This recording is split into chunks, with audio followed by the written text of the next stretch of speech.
نحمده ونصلي على رسول الكريم أما بعد فأعوذ بالله من الشيطان الرجيم بسم الله الرحمن الرحيم ولو أننا نزلنا إليهم الملائكة وكلمهم الموتى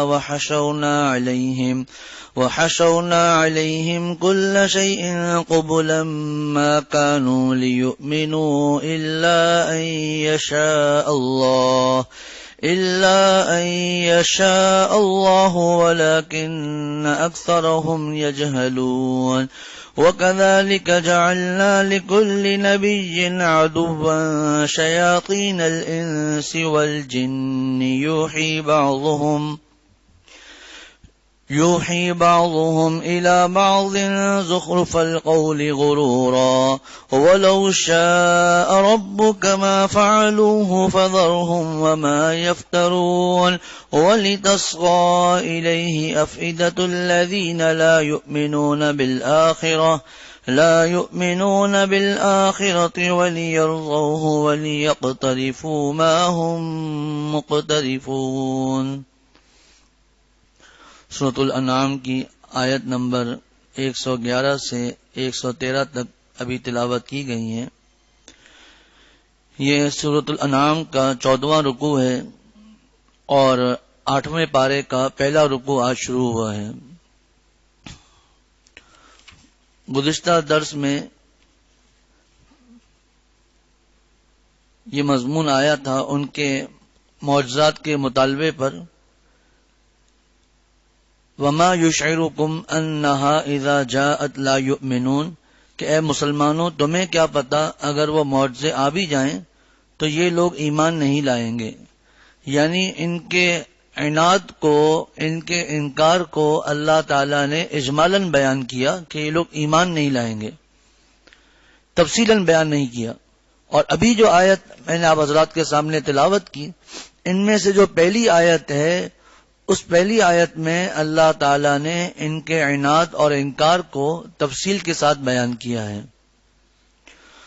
گزشتہ درس میں ایک واقعہ سنایا تھا، شان نزول سنایا تھا، آیت نمبر 109 کا، وَأَقْسَمُوا بِاللَّهِ جَهْدَ أَيْمَانِهِمْ، کہ کفار مکہ نے رسول اللہ صلی اللہ علیہ وسلم سے عرض کیا کہ صفا مروہ دو پہاڑیاں ہیں، تو صفا کو کوہ صفا، تو کہا کہ اگر آپ کوہ صفا کو سونے سے بدل دیں، گولڈ سے بدل دیں، تو ہم سب کے سب ایمان لے آئیں گے۔ آپ صلی اللہ علیہ وسلم نے فرمایا کہ ایسا ہی ہوگا، اگر میں اللہ کے حکم سے اس کو سونے کا بنا دوں تو کیا تم سب کے سب ایمان لے آؤ گے؟ انہوں نے کہا ہم سب کے سب ایمان لے آئیں گے۔ رسول اللہ صلی اللہ علیہ وسلم نے اللہ تعالیٰ سے دعا کرنا شروع کی کہ اے اللہ، صفا پہاڑ کو آپ سونے کا کر دیجئے تاکہ یہ لوگ ایمان لے آئیں۔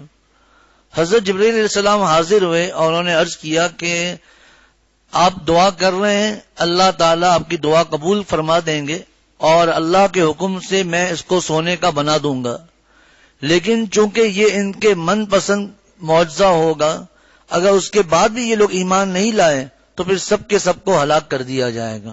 تو آپ صلی اللہ علیہ وسلم نے پھر دعا نہیں فرمائی، اور اس پر یہ آیتیں نازل ہوئی جو گزشتہ درس میں پڑھی گئی تھی، وَأَقْسَمُوا بِاللَّهِ جَهْدَ أَيْمَانِهِمْ۔ ان لوگوں نے، کفار مکہ نے بڑی زوردار قسمیں کھائی ہیں کہ لَئِن جَاءَتْهُمْ آیَةٌ لَّيُؤْمِنُنَّ بِهَا، کہ اگر ان کے پاس واقعی کوئی نشانی آ گئی، یعنی جو ہم مطالبہ کر رہے ہیں، تو لَيُؤْمِنُنَّ بِهَا، وہ ضرور بضرور ایمان لے آئیں گے۔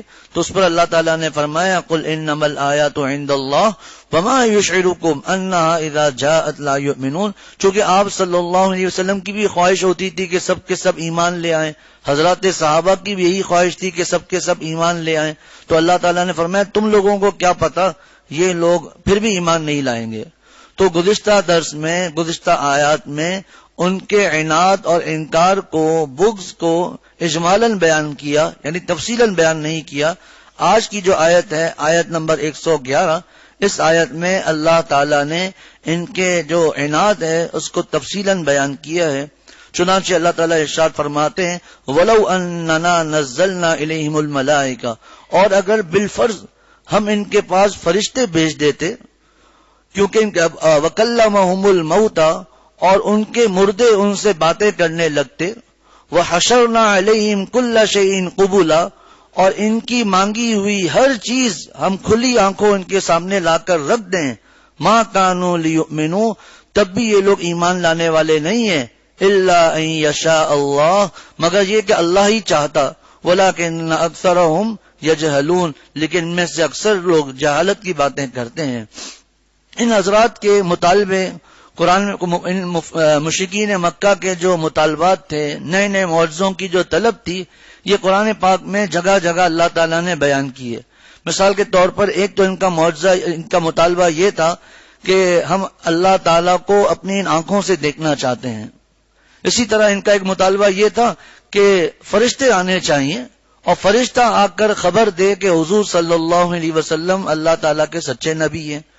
ایک مطالبہ ان کا یہ بھی تھا کہ جو 25ویں سپارے میں آتا ہے، فَأْتُوا بِآبَائِنَا إِن كُنتُمْ صَادِقِينَ، ہمارے جو باپ دادا مر چکے، دنیا سے جا چکے، وہ ہمارے پاس آ جائیں اور وہ ہمیں مرنے کی بعد کی زندگی کی باتیں بتلائیں، جنت دوزخ کے بارے میں بتلائیں، ہم ایمان لے آئیں گے.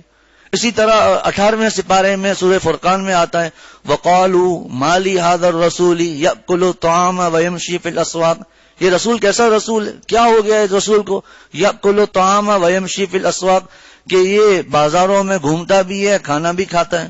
لولا انزل الیہ ملک فیکون معہ نذیرا، اگر یہ نبی ہے، سچا نبی ہے، تو ان کے ساتھ ایک فرشتہ ہونا چاہیے جو ساتھ ساتھ ڈراتا رہے.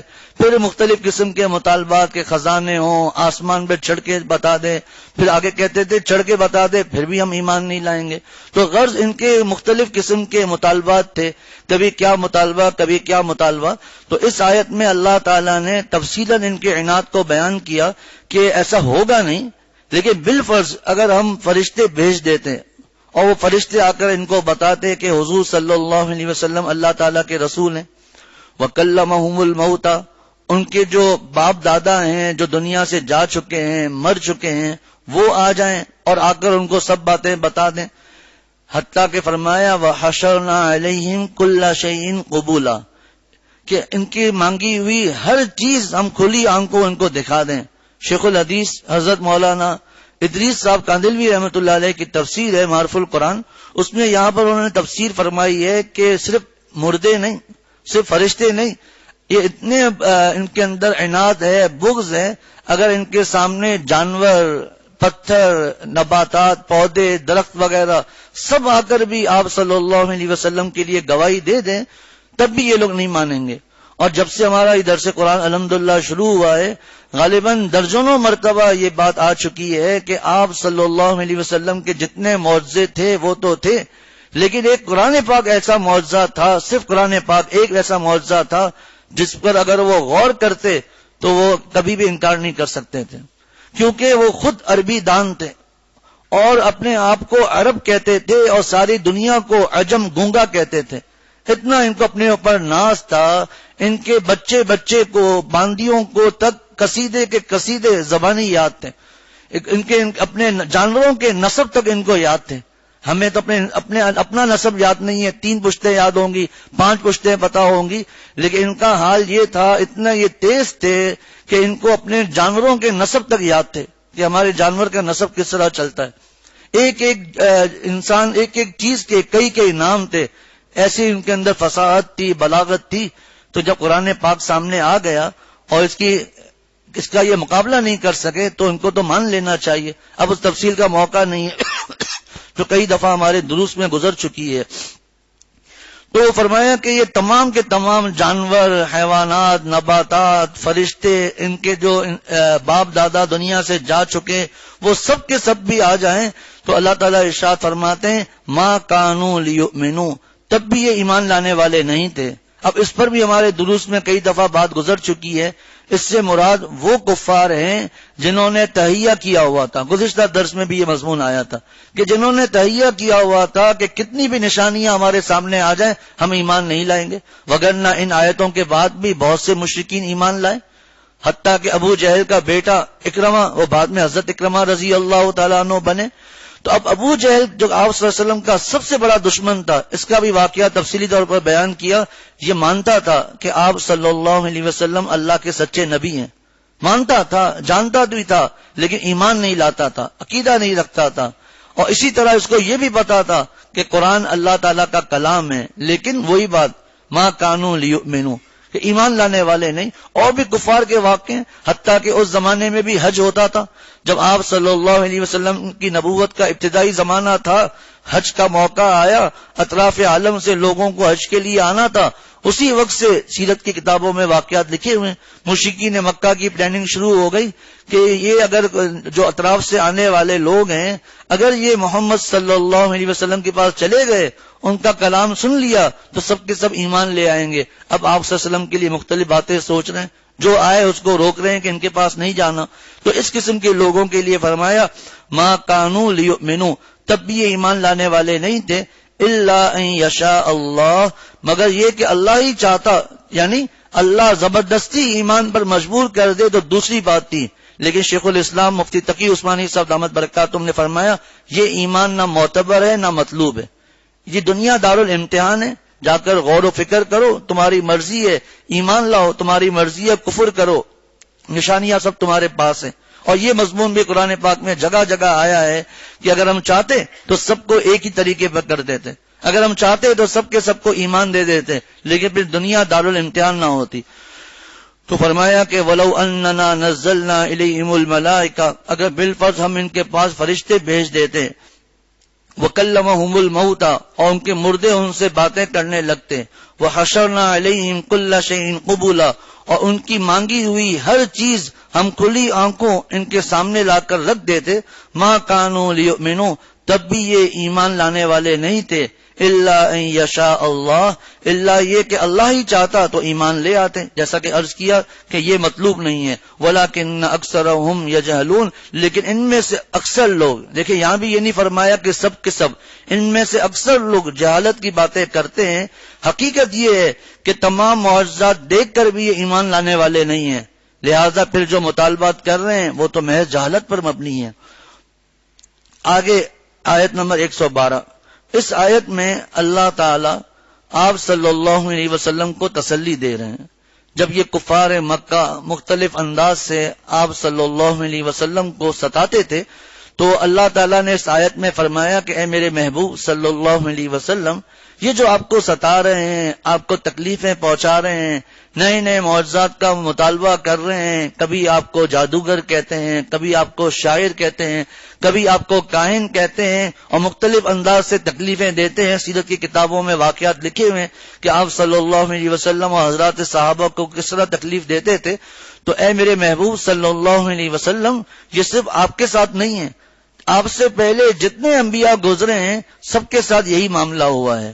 تو فرمایا وَكَذَلِكَ، اسی طرح، یعنی جس طرح آپ کو ستایا جا رہا ہے اسی طرح جعلنا لكل نبی، ہم نے بنایا ہے ہر نبی کے لیے عدوًا، دشمن، شیاطین الانس والجن، یعنی انسان اور جنات میں سے شیطان قسم کے لوگ. ان کا کام کیا ہے؟ ان کا کام یہ ہے کہ یوحی بعضهم الی بعض زخرف القول غرورا.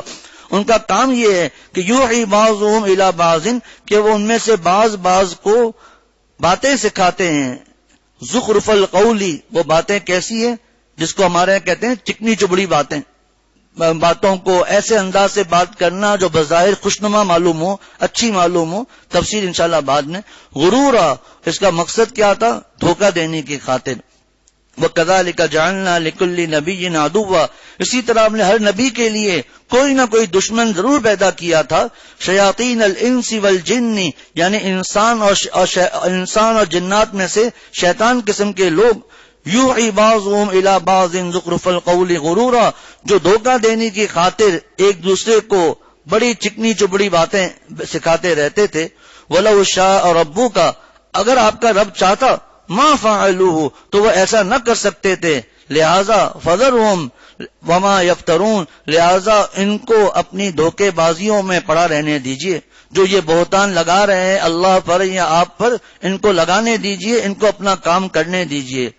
وَكَذَلِكَ جَعَلْنَا لِكُلِّ نَبِيٍّ عَدُوًّا، یہاں پر اللہ تعالیٰ ارشاد فرما رہے ہیں اسی طرح ہر نبی کے لیے کوئی نہ کوئی دشمن پیدا کیا تھا. وہ دشمن کون سے تھے؟ دو قسم کے دشمن اللہ تعالیٰ نے بیان کیے، شیاطین الانس والجن، کہ وہ شیطان تھے انسانوں میں سے بھی اور جنات میں سے بھی۔ حضرت مالک بن دینار رحمۃ اللہ علیہ نے بڑی عجیب و غریب بات فرمایا یہاں اس آیت میں اللہ تعالیٰ نے دو قسم کے شیطان بیان کیے ہیں، ایک انسانوں میں سے شیطان اور ایک جنوں میں سے شیطان۔ سورہ کہف میں یہ مضمون ہمارا گزر چکا تھا کہ کانا من الجن، یہ شیطان جنات میں سے تھا۔ تو فرمایا کہ لیکن جنات میں بھی شیطان ہے، انسانوں میں بھی شیطان ہے، لیکن فرمایا کہ انسانوں کے جو شیطان ہیں، جو ستانے والے ہیں، وہ زیادہ خطرناک ہیں۔ پھر فرمایا اس کی عجیب و غریب وجہ بتائی، فرمایا اس کی وجہ یہ ہے کہ جو جنوں میں سے جو شیطان ہیں اس کے لیے جب میں ایک مرتبہ اعوذ باللہ من الشیطان الرجیم پڑھتا ہوں تو وہ بھاگ جاتے ہیں، لیکن انسانوں کے میں سے جو شیطان ہیں وہ اعوذ باللہ کتنا بھی پڑھو وہ نہیں بھاگیں گے۔ تو فرمایا کہ جو جنوں میں سے شیطان ہے اس کے مقابلے میں انسان میں سے جو شیطان ہے وہ زیادہ خطرناک ہے۔ تو فرمایا کہ میں یہاں پر انسانوں میں بھی شیطان ہے، جنوں میں بھی شیطان ہے، تو ان شیطانوں کا کام کیا ہے؟ یوحی بعضهم الی بعض۔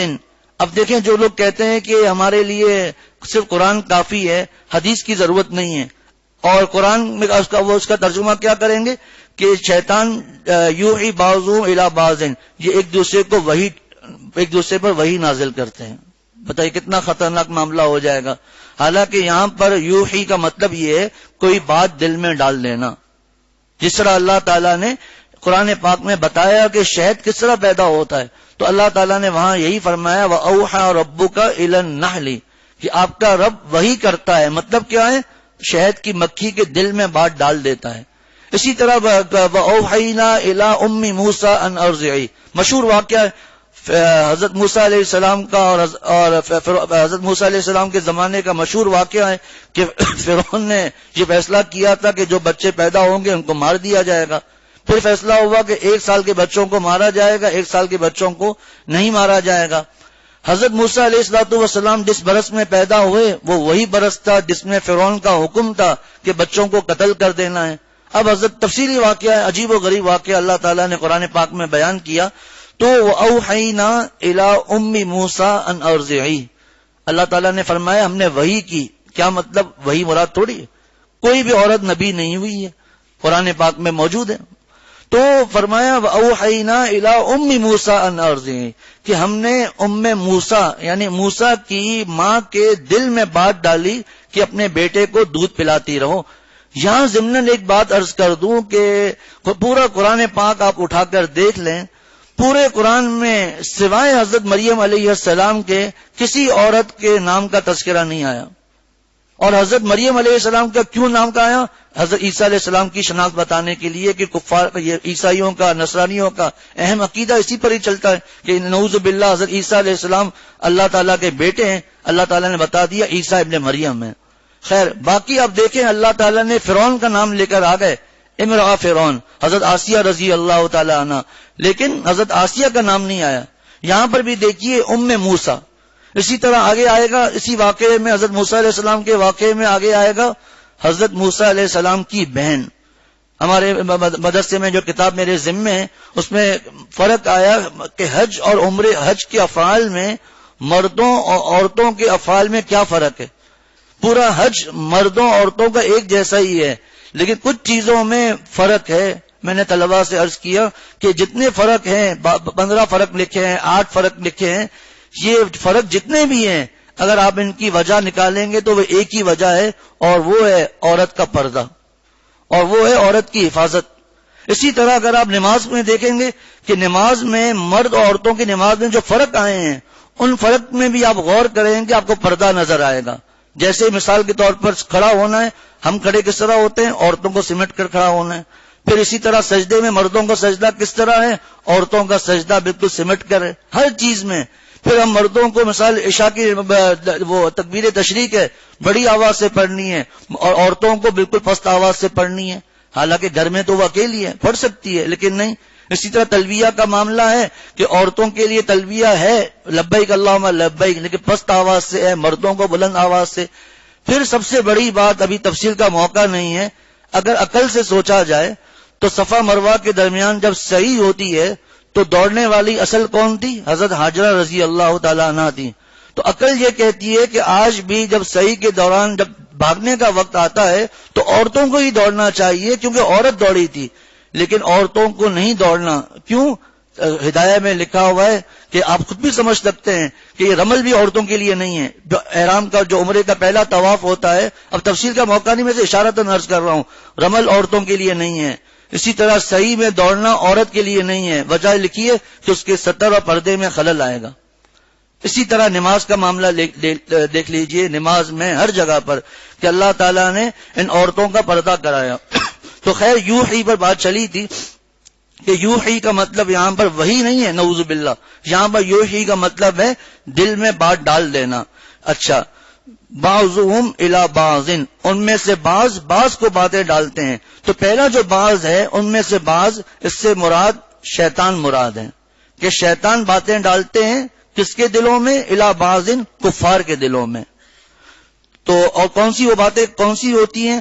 زخرف القول غرورا. زخرف القول کا میں نے مطلب بتایا تھا کہ زخرف القول کہتے ہیں مزین اور چمکتی ہوئی باتیں، یعنی ایسی باتیں ان کے دلوں میں ڈالتے ہیں جو بظاہر خوشنما معلوم ہوتی ہیں لیکن حقیقت میں وہ خوشنما نہیں ہوتی ہیں. تو فرمایا اللہ تعالیٰ نے کہ وَكَذَلِكَ جَعَلْنَا لِكُلٍّ. تو یہ میں نے عرض کرتی ہے، لوگ کہتے ہیں نا عورتوں کا پردہ کہاں سے ثابت ہے؟ ہمارے حج سے عورتوں کا پردہ ثابت ہے. اسی طرح ہمارے جو نمازیں ہیں اس میں عورتوں کا پردہ ثابت ہے. تو ذرا غور کیجئے کہ حج میں جتنے مقامات ہیں کہ حج میں جو مرد اور عورت کے جو فرق نظر آئیں گے اس میں آپ غور کریں گے تو آپ کو پردہ ہی نظر آئے گا. تو جب قرآن نے اور حدیث نے عورتوں کا اتنا پردہ کرایا تو پھر عقل میں بھی بات آنی چاہیے نا. جب اتنی باتیں ہیں پھر قرآن کی صاف آیات بھی ہیں. یہ تو ان لوگوں کے سمجھانے کے لیے جو پردے پر اعتراضات کرتے ہیں، ورنہ ہمارے لیے الحمدللہ قرآن کی ایک آیت بھی کافی ہے جس میں اللہ تعالیٰ نے پردے کا حکم دیا. لیکن یہ چیزیں وہ ہیں جو انسانوں کے روزمرہ کے مشاہدے میں ہیں، نماز اور حج عمرہ وغیرہ. تو فرمایا وَكَذَلِكَ جَعَلْنَا لِكُلِّ نَبِيٍّ عَدُوًّا شَيَاطِينَ الْإِنسِ وَالْجِنِّ یوحی بعضهم الی بعض زخرف القول غرورا. تو یہ کیا کرتے ہیں؟ ایک دوسرے کو ملمع کی ہوئی باتیں، مزین کی ہوئی باتیں سکھاتے رہتے ہیں. کیوں؟ غرورا، دھوکہ دینے کی خاطر.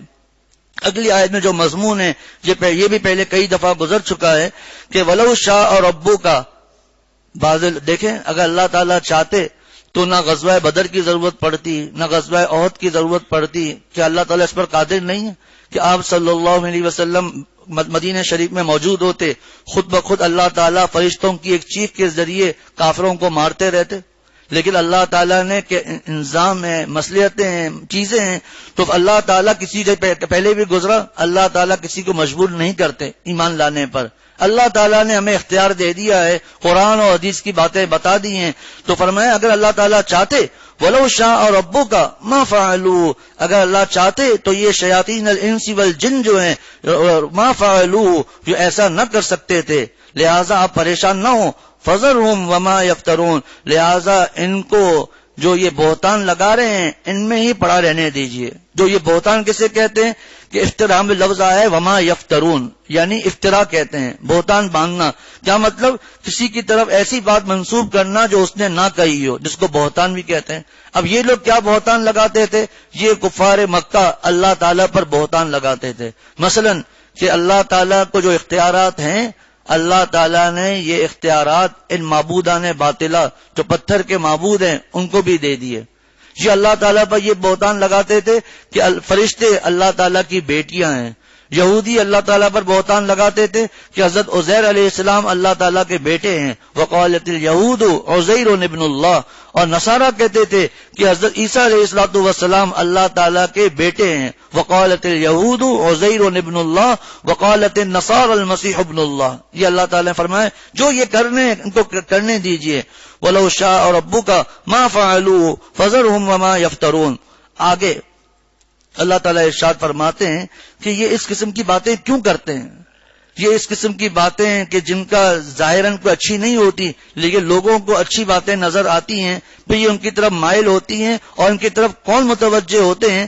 اللہ تعالیٰ ارشاد فرماتے ہیں کہ وَلِتَصْغَى إِلَيْهِ أَفْئِدَةُ الَّذِينَ لَا يُؤْمِنُونَ بِالْآخِرَةِ، تاکہ جو لوگ آخرت پر ایمان نہیں رکھتے ان کے دل ان باتوں کی طرف خوب مائل ہو جائیں۔ معلوم ہوا کہ ایک مومن کا شیوا یہ نہیں ہے کہ وہ ان غلط باتوں کی طرف مائل ہو جائے۔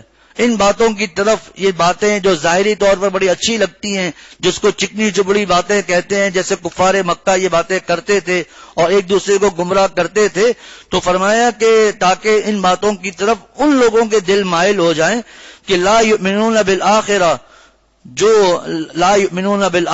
جو آخرت پر ایمان نہیں رکھتے۔ اب اس کا نقصان کیا ہوگا؟ وَلِيَرْضَوْا، اس میں مائل ہونے کی وجہ سے وہ ان میں مگن رہیں گے، وَلِيَرْضَوْا، وہ ان میں مگن رہیں گے، راضی رہیں گے، اور وَلِيَقْتَرِفُوا مَا هُمْ مُقْتَرِفُونَ، اور ساری وہ حرکتیں کریں گے جو وہ کرنے والے تھے۔ حضرت شیخ الاسلام حضرت مفتی محمد تقی عثمانی صاحب دامت برکاتہم نے یہاں ایک مضمون بیان فرمایا ہے کہ انبیاء کرام علیہم السلام کے دشمن اپنی باطل باتوں کو اس طرح خوشنما بنا کر پیش کرتے تھے کہ جو لوگ آخرت پر ایمان رکھنے والے نہ ہوتے وہ یہ سب کچھ دیکھ کر بہت خوش ہوں اور ان کے دل ان باتوں کی طرف خوب مائل ہو جائیں۔ شیاطین کی طرف سے ایسے لوگوں کو بڑھاوا دیا جاتا تھا، خوب ان باتوں کو بڑھاتے تھے کہ تو تم کام کر رہے ہو، بڑے شاندار کام ہے، انہیں مت چھوڑنا۔ چنانچہ وہ ان کی باتوں میں آ کر انہی حرکتوں میں مبتلا رہتے تھے۔ اب حضرت نے اس کو سمجھایا ہے کہ آج بھی ایسا ہوتا ہے کہ بسا اوقات کوئی شخص غلط راستے پر چل رہا ہوتا ہے تو بجائے اس کے کہ کوئی اسے غلط راستے سے ہٹانے کی کوشش کرے، جنات و انس یعنی انسانوں میں سے جنات و انس میں سے شیطان قسم کے لوگ انہیں بڑھاوا دیتے ہیں اور انہیں اس غلط کام کی دلیلیں سجاتے ہیں، جیسا کہ آج کل اوریانی و فحاشی، یہاں تک کہ ہم جنس پرستی کی تائید میں عقلی دلیلیں پیش کی جا رہی ہیں اور انتہائی برے کاموں کو خوشنما بنا کر پیش کیا جا رہا ہے، اور جو ان کو نہ مانے اس سے مطعون کیا جاتا ہے، برا بلا کہا جاتا ہے۔ یہ جب اللہ تعالیٰ نے شیطان کو دربار سے نکالا تھا اور حضرت آدم علیہ السلام کو سجدے کرنے کا اللہ تعالیٰ نے فرمایا تو شیطان نے انکار کر دیا۔ اللہ تعالیٰ نے اس مضمون کو قرآن پاک میں جگہ جگہ بیان کیا ہے۔ 14ویں سپارے میں ربما پارے میں جو اللہ تعالیٰ نے بیان کیا اس واقعے کو کہ شیطان نے، یہ مشہور ہے، شیطان نے یہ کہا کہ میں تو آگ سے پیدا کیا گیا ہوں، آدم علیہ السلام تو مٹی سے پیدا کیے گئے ہیں۔ تو اللہ تعالیٰ نے فرمایا فَخْرُجْ مِنْهَا فَإِنَّكَ رَجِيمٌ وَإِنَّ عَلَيْكَ اللَّعْنَةَ إِلَى يَوْمِ الدِّينِ، تو اس کے جواب میں شیطان نے کہا رب بھی، ابھی بھی رب کہہ رہا ہے، رب بھی، اے میرے رب، فَأَنظِرْنِي إِلَى يَوْمِ يُبْعَثُونَ، مجھے قیامت تک کی آپ مہلت دیجئے۔ بات یاد رکھیے گا کیا بات چل رہی ہے کہ جب کوئی گناہ میں مبتلا ہوتا ہے، غلط چیزوں میں مبتلا ہوتا ہے تو شیطان اس کو ان کی غلط کاموں کو خوشنما اور اچھا کر کے دکھاتا ہے، جس سے وہ بلکہ تائب، اور لوگ بھی اس کو کہتے ہیں ہاں ہاں جو تم کر رہے ہو صحیح کر رہے ہو، یہ جو ناچ گانا کر رہے ہو، یہ جو حرام کما رہے ہو، اس میں تمہارا فائدہ ہے، تمہارے یہ سود میں تمہارا فائدہ ہے، رشوت میں تمہارا فائدہ ہے، نعوذ باللہ، کہ تمہارے اولاد کا مستقبل ہے۔ اب دیکھیں خوشنما معلوم ہو رہی ہے نا، جتنی چیزیں ہیں۔ تو دیکھیں فَأَنظِرْنِي إِلَى يَوْمِ يُبْعَثُونَ قَالَ فَإِنَّكَ مِنَ الْمُنظَرِينَ إِلَى يَوْمِ الْوَقْتِ الْمَعْلُومِ، اللہ تعالیٰ نے فرمایا قیامت تک کی تمہیں مہلت دے دی۔ اب ذرا دیکھیں شیطان نے اللہ تعالیٰ سے کیا چیلنج کیا، ربی، اے میرے رب، بما اغویتنی لأزینن لہم فی الارض، میں ان کی نظر میں جتنے گناہ ہیں ان کو مرغوب کر کے دکھلا دوں گا۔ یعنی ہونا تو یہ چاہیے کہ نمازیں ہماری نظروں میں مرغوب ہوں، اللہ کو راضی کرنا ہماری نظروں میں مرغوب ہو، لیکن شیطان نے کیا کیا کہ اس نے اللہ تعالیٰ سے چیلنج کیا کہ اور وعدہ کیا کہ جتنے گناہ ہیں میں ان کو ایسا خوبصورت بنا دوں گا کہ ان کو یہ اچھے لگیں گے، وَلَأُغْوِيَنَّهُمْ أَجْمَعِينَ، اور میں ان سب کے سب کو گمراہ کروں گا۔ یہ ہے اس آیت کا جوڑ، وَلِتَصْغَىٰ إِلَيْهِ أَفْئِدَةُ الَّذِينَ لَا يُؤْمِنُونَ بِالْآخِرَةِ وَلِيَرْضَوْهُ وَلِيَقْتَرِفُوا مَا هُمْ مُقْتَرِفُونَ، کہ وہ جو کام کر رہے ہیں اپنے گناہ میں وہ ان میں ہی مگن رہیں گے۔ وجہ کیا ہے؟ لَأُزَيِّنَنَّ لَهُمْ فِي الْأَرْضِ وَلَأُغْوِيَنَّهُمْ أَجْمَعِينَ۔ اس کے جواب میں اچھا شیطان کو بھی پتا تھا کہ میرا جو وار چلے گا یہ جو گناہگار لوگ ہیں ان پر چلے گا، فوراً کہا إِلَّا عِبَادَكَ مِنْهُمُ الْمُخْلَصِينَ، آپ کے جو مخلص بندے ہوں گے ان پر میرا یہ زور نہیں چل سکے گا۔ پھر اللہ تعالیٰ نے بھی فرمایا کہ ان عبادی لیس لک علیہم سلطان، کہ میرے جو بندے ہیں ان پر تمہارا کوئی زور نہیں چل سکے گا، الا من اتبعک من الغاوین، مگر ان میں سے جو گمراہ ہیں اور تمہاری پیروی کریں تو کیا ہوگا؟ وَإِنَّ جَهَنَّمَ لَمَوْعِدُهُمْ أَجْمَعِينَ، تم سب کے سب کا ٹھکانہ یہ جہنم ہوگا۔ اور یہ بھی واقعہ قرآن پاک میں موجود ہے کہ جب جہنم کا فیصلہ ہو چکے گا، شیطان جہنم میں ہوگا، اللہ تعالیٰ ہم سب کی حفاظت فرمائے، تو اس وقت جو کفار ہوں گے وہ شیطان کے پاس آئیں گے اور وہ اس سے کہیں گے کہ تم نے ہم سے دھوکے وعدے کیے۔ یہ ہے نا، سب قرآن کی ایک آیت دوسری آیت سے مل رہی ہے۔ ہم نے جو آیت پڑھی کیا تھا؟ زخرف القول غرورا، کہ چکنی چپڑی باتیں کر کے سکھانا دھوکہ دینے کے لیے کہ ایسا کر لو تمہارا کوئی نقصان نہیں ہوگا۔ اب جب شیطان سے لوگ کہیں گے کہ تمہاری وجہ سے ہمارا یہ حال ہوا، اب دیکھیں شیطان کیا کہے گا؟ اللہ تعالیٰ نے قرآن پاک میں نازل کر دیا کہ ان اللہ، شیطان یہ کہے گا کہ ان اللہ وعدکم وعد الحق کی۔ بعض لوگ سمجھتے ہیں نعوذ باللہ شیطان کا ہی کلام ہے، ایسا تھوڑی ہے، یہ اللہ کا کلام ہے جو شیطان کے مفہوم کو قرآن نے ادا کیا ہے اپنے فساد اور بلاغت کے ساتھ کہ ان اللہ وعدکم وعد الحق کی، کہ اللہ تعالیٰ نے جو تم سے وعدہ کیا تھا وہ سچا وعدہ تھا۔ ووعدتکم، اور میں نے تم سے جو وعدہ کیا، فاخلفتکم، میں نے اس کی مخالفت کی۔